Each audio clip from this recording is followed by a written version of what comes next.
காசே எடுக்க முடியல, இதுல சக்சஸ் மீட் ஒரு கேடா. செம்ம டென்ஷனில் கோட் பட தயாரிப்பாளர். மொத்தமே இவ்வளவுதான் வசூலா? சுமார் 386 கோடி பட்ஜெட்டில் உருவாகிய கோட் படத்தின் வசூல் என்ன என்பது பற்றி தற்பொழுது தகவல் வெளியாகியுள்ளது. நடிகர் விஜயின் சம்பளம் இந்த படத்தில் 200 கோடி.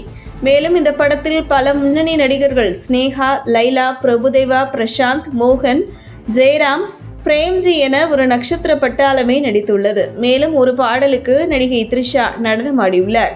இதில் முக்கியமாக சிவகார்த்திகேயன் கேமியோவாக நடித்துள்ளார். மேலும் நடிகர் விஜயகாந்த் AI டெக்னாலஜி மூலம் இந்த திரைப்படத்தில் கொண்டு வந்தார்கள்.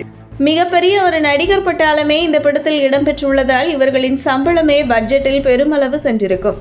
அந்த வகையில் மிக குறுகிய செலவில் தான் இந்த படம் எடுக்கப்பட்டு திரைக்கு வந்திருக்கிறது. இந்த நிலையில் படம் வெளியாகி முதல் நாளில் 126 கோடி ரூபாய் வசூல் செய்ததாக படக்குழு அதிகாரப்பூர்வமாக அறிவித்திருந்த நிலையில் அடுத்த 4 நாட்களில் மொத்தம் சுமார் 280 கோடி ரூபாய் அளவில் இந்த படம் வசூலித்ததாக தகவல் வெளியாகிறது.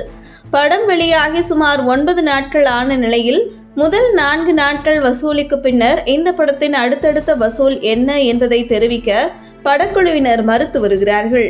மேலும் இந்த படத்தின் அடுத்தடுத்த வசூல் என்ன என்பது குறித்து அதிகாரப்பூர்வ தகவல் படக்குழுவினர் வெளியிடாமல் இருப்பதற்கு காரணமே இந்த படம் முதலுக்கே மோசமாகும் அளவிற்கு வெளியில் கௌரவமாக சொல்லக்கூடிய அளவில் வசூலிக்கவில்லை என்று தகவல் வெளியாகியுள்ளது.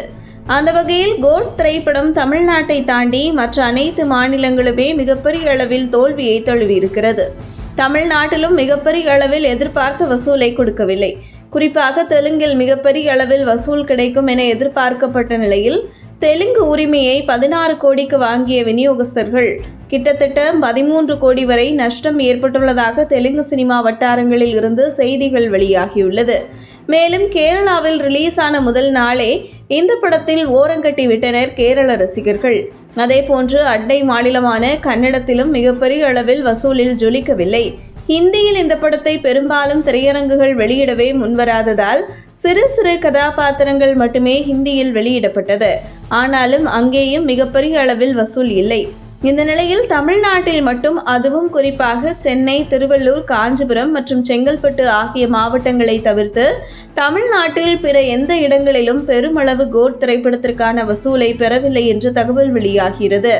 அந்த வகையில் பெரும்பாலாக தமிழ்நாட்டில் வெளியிட்ட கோட் திரையரங்குகளில் காற்று வாங்குவதால், அதாவது மொத்தம் 10 பேர் கூட ஒரு ஷோவுக்கு வராததால் பல திரையரங்குகள் கரண்ட் பில் கட்டக்கூட காசு தேரலையே என சில சொற்ப நபர்களை வைத்து வேறு வழியின்றி திரையிட்டு வருவதாக தகவல் வருகிறது.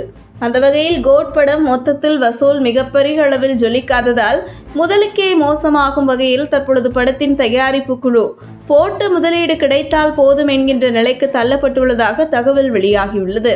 அந்த வகையில் இதையும் மீறி ஒரு ரசிகர்களை ஏமாற்றுவதற்காக கோட் வெற்றி விழா கொண்டாடுவார்களா என்றால், இதற்கு முன்பு நடிகர் விஜய் நடித்த படங்கள் தோல்வியை தழுவும் பொழுது அந்த தயாரிப்பாளர்களிடம் அடுத்து உங்களுக்கு ஒரு படம் கால்ஷீட் தருகிறேன் என்று உறுதியளிப்பார். ஆனால் நடிகர் விஜய் அரசியலுக்கு வர இருப்பதால் அடுத்து நடிக்கும் படம் தான் கடைசி படம் என்று அறிவித்து விட்டதால் தற்பொழுது தயாரிப்பு தரப்பிற்கு எந்த ஒரு உறுதியும் கொடுக்காத காரணத்தால் இந்த படத்தின் வெற்றி விழா கொண்டாடுவதில் தாமதம் ஏற்படுகிறது. உங்கள் தின சேவல்.